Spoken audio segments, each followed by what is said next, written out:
Bonjour à tous et bienvenue dans Rebondir ensemble, votre pastille solidaire qui n'oublie pas les petites entreprises françaises. Aujourd'hui, je suis avec Antoine, pour qui solidarité rimait déjà bien avant cette crise du coronavirus. Bonjour et bienvenue à vous, Antoine. Bonjour. Alors, aujourd'hui, vous allez nous expliquer ce que vous faisiez déjà bien avant cette crise du coronavirus. Ok, alors très rapidement, je suis le fondateur de Josette Anti-Gaspi avec Anne-Laure, mon associé. On est des restos anti-gaspi, donc on revalorise les invendus des producteurs, marchés et grossistes alimentaires pour les transformer en plats bistronomiques dans les restos et ainsi sensibiliser les gens sur le gaspillage alimentaire. Et quand on parle de social, on a aussi une variable sociale chez Josette qui est d'offrir des repas aux démunis servis à table comme des clients classiques. Donc voilà. Ça, c'était déjà super bien. Du coup, quand cette crise du coronavirus est arrivée, quand on a dû tous se confiner à partir du 16 mars, est-ce que vous avez décidé, vous, de mettre en place Josette? C'est devenu un peu un collectif solidaire, c'est ça? Josette n'est pas devenu le collectif solidaire, mais en tout cas avec Anne-Laure, on discute à ce moment-là en se disant bon, bah, sur les restos, c'est compliqué, on peut pas de toute façon. On a notre première ouverture qui est prévue au 15 avril. Bon, bah, forcément, elle est décalée. Donc, on a cet aspect social dont on parlait juste avant qui est déjà en place. Et on se dit qu'est-ce qu'on peut faire pour aider les gens maintenant, parce que ça fait partie de nos valeurs. Et en discutant avec des amis médecins, soignants, infirmiers, on sent qu'il y a un sujet sur l'alimentaire. Et en regardant les réseaux sociaux, on voit également qu'il y a un élan de solidarité des citoyens qui ont envie d'aider, d'aller apporter des repas. Et on décide donc de lancer ce collectif pour essayer de faire 500 repas au début en créant une chaîne logistique autour des compétences qu'on a. Et on appelle pas mal de potes start-upers, etc. Et on a la chance de rencontrer très, très rapidement Bastien, Adrien et Léo, qui sont chefs et qui, eux, ont déjà lancé une petite initiative à Paris. On se regroupe tous ensemble et c'est là que naît le collectif solidaire et qu'on arrive sur la première journée à faire 1500 repas directs alors qu'on pensait en faire 500 au début sur la totalité du mois. Alors, comment on fait 1500 repas en une seule journée? Ça demande combien de tonnes de nourriture? Ça demande combien de chefs qui vont travailler? Et puis surtout, comment est-ce que vous les livrez à ce moment-là alors que tous les gens sont censés ne pas sortir de chez eux? Comment vous vous organisez à ce moment-là? Alors, en plus, je parle de 1500, mais aujourd'hui, on est plutôt à 3700, 3800 par jour. Ah ouais. Donc, en fait, comment on fonctionne ouais, même moi, j'hallucine tous les jours du chiffre. Parce que l'idée de départ, c'est un petit truc pour aider à notre échelle les soignants. C'est toujours quelque chose à notre échelle parce qu'ils font un travail qui est formidable, 10 fois plus important que le nôtre. Comment on fait moi, j'ai un acheteur qui est à Rungis qui s'appelle Raphaël, qui sélectionne les produits invendus, qui négocie quand c'est pas de l'invendu des prix très bas parce que même les grossistes à Rungis ont envie d'être solidaires. On a un camion fourni par la Poste qui nous a offert un camion Chronopost Food gratuit qui nous amène ça sur une plateforme logistique que gère Bastien, dont on parlait juste avant.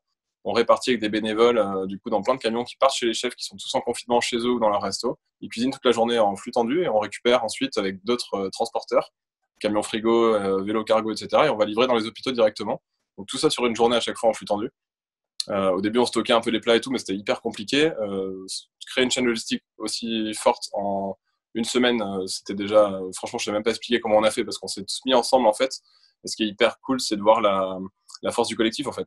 Chacun met ses compétences au service de ce qu'on a envie de faire à la fin, et c'est ce qui fait qu'aujourd'hui, on a dépassé. Là, aujourd'hui, date, on doit être à 70 000 repas. C'est Donc, énorme, 70 000 repas, génial. c'est vachement bien. Euh, Ouais. est-ce que, euh, est-ce que vous imaginez pouvoir transposer votre nouveau business model de ce collectif solidaire plus longtemps dans le temps et le pérenniser et peut-être pas toucher seulement les hôpitaux, toucher d'autres personnes plus démunies, Ouais, etc. Vous y avez pensé à ça? ouais, ouais, évidemment. Effectivement, là, il se passe un truc autour du collectif. On rencontre plein de gens. Bastien, Adri et Léo, je les connais pas.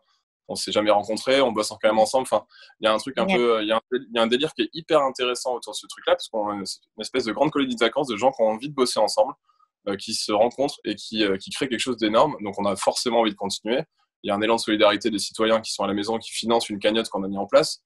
Il se passe un vrai truc. Donc, forcément, on veut pérenniser et aller sur des populations qui ne sont pas les soignants. Les soignants, c'est le problème d'aujourd'hui. Comme je l'ai dit avant, moi, sur Josette, je suis plus axé sur les démunis, réfugiés, femmes battues ou autres.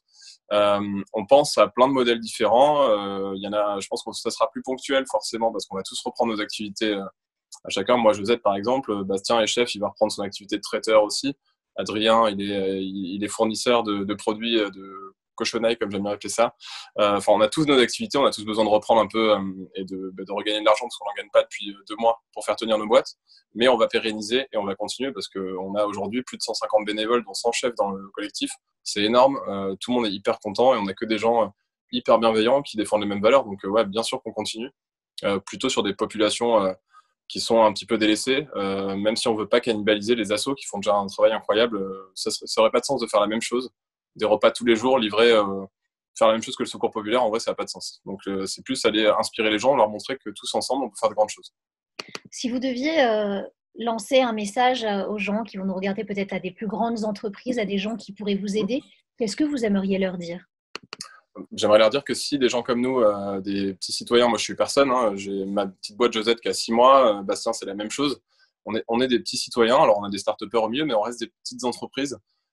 Si on arrive à faire ça nous tous ensemble, en vrai, des grands groupes du CAC 40 ou des politiques, enfin en tout cas des gens qui ont une vraie influence peuvent faire 100 fois plus que nous, ou s'allier à nous pour montrer l'exemple. L'idée du collectif, moi ce que j'adore en fait, c'est qu'on a réussi à prouver que tous ensemble, si on arrive à pas avoir trop d'ego, à savoir là où on est bon, le mettre au service du collectif, en fait tous ensemble on arrive à faire des trucs de ouf, et je pense que les entreprises qui ont plus de moyens peuvent complètement aider. Le truc hyper positif de ce collectif, c'est de voir que si les gens sont pas égoïstes, en fait, il peut se passer de grandes choses.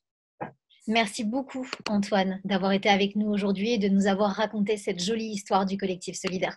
Quant à nous, on se retrouve très vite pour une nouvelle pastille de Rebondir ensemble, cette émission solidaire qui ne vous oublie pas. À bientôt.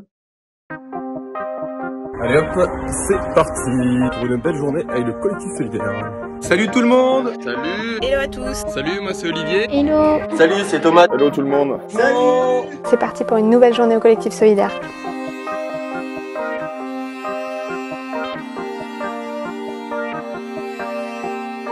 On va doucement faire le dispatch dans les petits camions pour que ça parte vers les chefs qui eux vont cuisiner avant que ça parte aux hostes.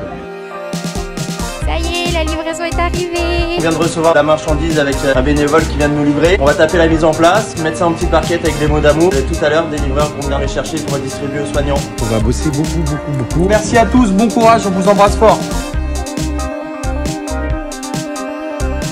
Gros, ricotonné, voilà.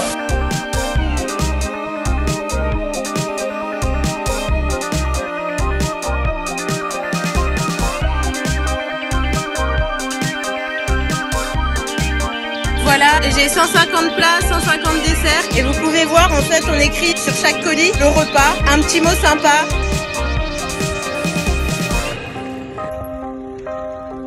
Merci infiniment pour votre soutien. Merci beaucoup. Un grand merci à Collectif Solidaire. Merci beaucoup. Un grand merci et puis restez bien chez vous.